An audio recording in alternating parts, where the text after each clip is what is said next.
आप सल्लल्लाहु अलैहि वसल्लम एक ही रात में स्टार्स, प्लैनेट्स, गैलेक्सीज को क्रॉस करते हुए जमीन से आसमान की तरफ गए। अब अल्लाह ने कुरान में एक जगह फरमाया है कि जमीन और आसमान के दरमियान हर चीज अल्लाह को सजदा करती है, विच मीन्स सारे stars, galaxies, planets, mountains, trees. लेकिन ये कैसे पॉसिबल है? सजदा तो इस तरह होता है। और कभी स्टार्स और प्लैनेट्स को हमारी तरह इबादत करते हुए किसी ने देखा है?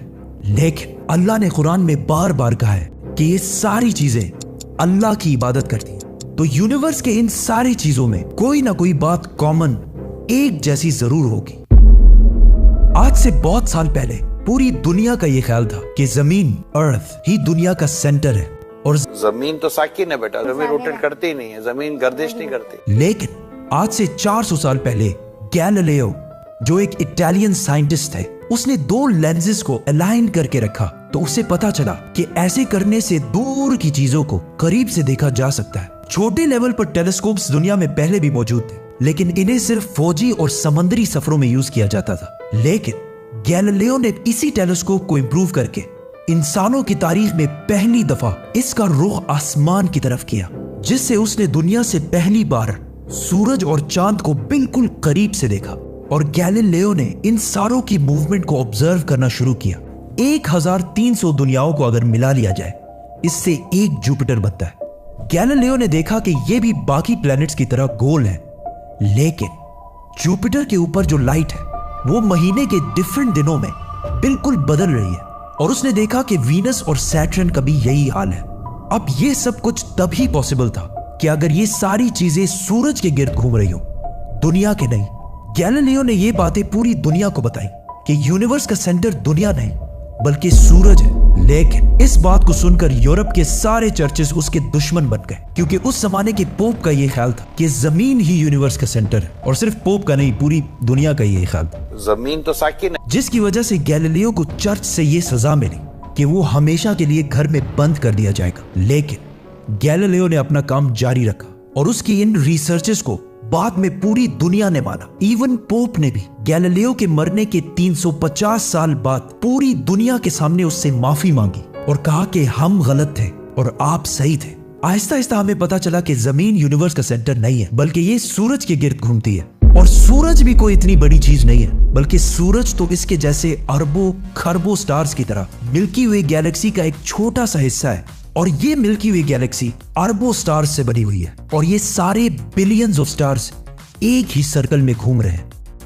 हम तो सूरज के गिर्द घूम रहे हैं, तो सूरज जैसे अरबों खरबों स्टार्स मिलकर किसके गिर्द घूम रहे हैं? Super massive black hole. Have a supermassive black hole at their center. इस ब्लैक होल ने, जो हमारे सूरज से 40 लाख टाइम्स बड़ा है, ने पूरी गैलेक्सी को एक गोल सर्कल में रखा हुआ है। जिस तरह हमारे सूरज ने जमीन, जुपिटर, मार्स, इन सारे प्लैनेट्स को एक सर्कल में रखा हुआ है। लेकिन ये गैलेक्सी भी कोई इतनी बड़ी चीज नहीं है, बल्कि ये लाखों और गैलेक्सीज को मिलाकर एक छोटे से क्लस्टर का एक छोटा सा हिस्सा है। ये लाखों गैलेक्सीज मिलकर एक क्लस्टर बनाते हैं और ये क्लस्टर भी कोई इतनी बड़ी चीज नहीं है, बल्कि इस जैसे लाखों क्लस्टर्स मिलाकर एक सुपर क्लस्टर बनता है। और ऐसे हजारों सुपर क्लस्टर्स और भी मौजूद है। अब आपने ये नोट किया कि इन सारे स्टार्स, गैलेक्सीज, प्लैनेट्स में एक चीज कॉमन है कि इस पूरे यूनिवर्स में हर चीज किसी न किसी दूसरे ऑब्जेक्ट के गिर्द घूम रही है। और जब रसूलुल्लाह सल्लल्लाहु अलैहि वसल्लम भी आसमानों की तरफ गए तो उन्होंने बैतुल मामूर में फरिश्तों को नमाज पढ़ते हुए नहीं देखा, वो भी किसी चीज के गिर्द घूम रहे थे। लेकिन घूमने का इबादत से क्या ताल्लुक है? अल्लाह ने तो कहा है कि ये सारी चीजें इबादत करती हैं। आपको पता है अल्लाह ने ये बात किस सूरत में कही है?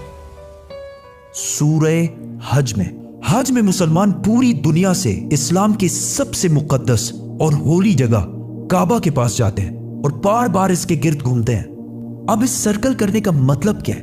जब मुसलमान काबा के गिर्द घूमता है तो वो उस वक्त अकेला नहीं घूम रहा होता, बल्कि चांद, प्लैनेट, स्टार्स, गैलेक्सीज, क्लस्टर्स सारों के साथ एक ही इबादत में शामिल हो जाता है। तो ये सारी चीजें हमारी तरह इबादत नहीं करती, बल्कि हम मक्का जाकर इनकी तरह इबादत करते हैं। लेकिन इस आयत में तो लिखा है कि ये सारी चीजें अल्लाह को सजदा करती हैं। सजदा का मतलब सिर्फ हमारे वाला सजदा नहीं है, बल्कि अल्लाह के निजाम के मुताबिक चलने को भी सजदा कह सकते हैं। लेकिन अल्लाह ने इस आयत में सिर्फ स्टार्स, गैलेक्सीज और प्लैनेट्स का नहीं कहा, बल्कि हर चीज, पहाड़, दरख्त, जानवर, सब का कहा है। ये तो सर्कल्स में नहीं घूमते। आज से हजारों साल पहले एंशिएंट ग्रीस में ये कॉन्सेप्ट बना कि कायनात की हर चीज एक बहुत ही छोटे पार्टिकल एटम से बनी हुई है, जिसको फिर 2000 साल तक पूरी दुनिया भूल गई। लेकिन आज से 200 साल पहले इस कॉन्सेप्ट पर रिसर्च दोबारा शुरू हुई और साइंसदानों की रिसर्च से पता चला कि एटम सबसे छोटा पार्टिकल नहीं है, बल्कि इसके अंदर और भी पार्टिकल्स हैं, जैसे प्रोटॉन्स, न्यूट्रॉन्स, इलेक्ट्रॉन्स।